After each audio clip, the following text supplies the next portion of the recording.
Alright, let's go to linear combinations part 2 and we'll take a look at another example. This is going to have a continuous domain and you'll see what that means as we progress through. Alright, Andrew is a famous candy maker.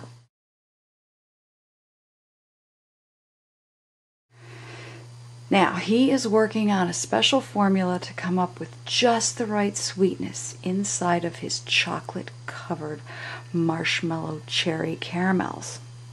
And he wants them to burst in your mouth when you bite into them with just the right amount of sweetness. So he's experimenting. Alright, he is mixing X ounces of a 20% sugar solution with Y ounces of a 30% sugar solution. Now, he's mixing these together, and the final mixture has 9 ounces of sugar in it. Alright, let's go ahead and describe this situation algebraically. Okay, I'd like to create an equation where we relate the number of ounces at 20%, the number of ounces coming in at 30%, and the total amount of sugar in the final batch. Okay, so let's see. Okay, so we know we have X ounces at 20%.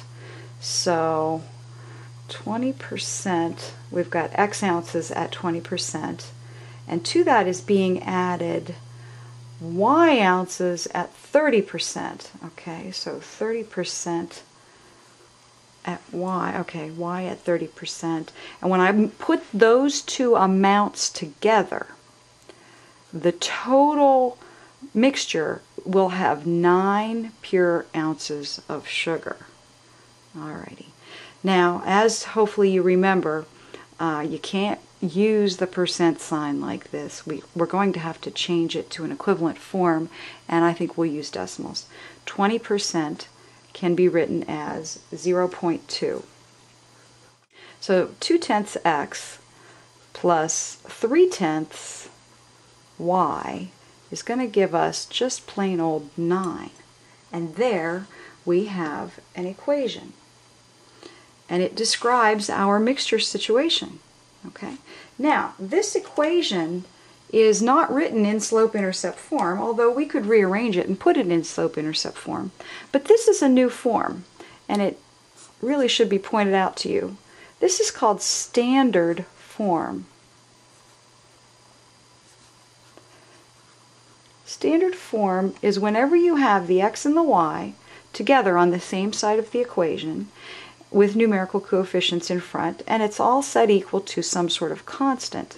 Okay, so there are no variables on the right in this case. And the general format is AX plus BY equals some constant C. All right, the A is the numerical coefficient. In this case, the A would be 2/10, the B would be 3/10, and the constant on the other side of the equation would be 9. All right, let's begin playing with this. Any good experimenter will always keep very, very detailed records. So Andrew's going to write down, every time he mixes up a new batch, he's going to write down how much of the 20% he put in and how much of the 30% he put in until he gets just the right taste that he wants. Alright, so we're on a certain trial, and he has put in to the mixture 2.7 ounces of the 20% solution. Alright, he knows he's going to end up with 9, but he can't remember how much of the 30% solution he put in. Not a problem, you just use some algebra. Alright, so let's say he put in 2.7 ounces of the weaker sugar solution, the 20% solution. He can't remember how much of the stronger solution he put in, but he knows that the final batch has 9 ounces of pure sugar in it. Alright, well, algebraically, let's just go to town and do this. If we take 2/10 times 2.7, we will get 54 hundredths. 0.54 plus 0.3y is equal to 9.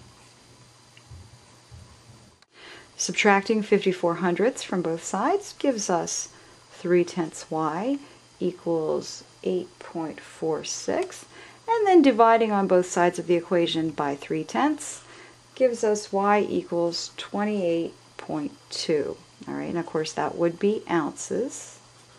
So he needs to put in 28.2 ounces in addition to the 2.7 to get a total mixture value that has 9 ounces of pure sugar in it. All right, now this is just one combination, the 2.7 and the 28.2. That's just one combination of an infinite number of combinations that could work for Andrew. So we would like to graph all the possibilities that could make this true. All right. So what we're going to do here is this. All right, here I've drawn a graph, and I did something to the axes because I wanted to make a point here. The axes are calibrated in the same units. We're counting by twos, but here I've placed in every number, 2, 4, 6, 8, and so on underneath each tick mark, and here I haven't. The reason that lots of times you'll see graphs like this is because it's less messy. All right, doesn't make one really better than the other. They're just different, and for some people easier to read when they're written like this. Well, nevertheless, let's go ahead here. We've got a y-intercept at 30. So when x is 0, y is going to be 30. So there'll be a dot right here. And from there we have a slope of -2/3, which means we're going to go down 2 units and over 3. Okay, down 2 and over 3.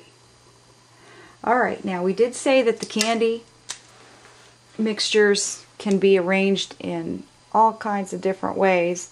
They just have to be positive. So these will not be discrete. This will be a continuous graph, and it's going to actually go off the page, but you'll see it's going to meet probably over here at about 35, 36, something like that, down here at the x-axis.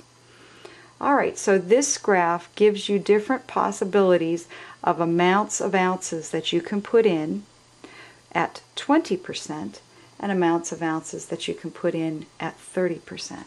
Do you think we'll come of that? Oh no. I don't like the look of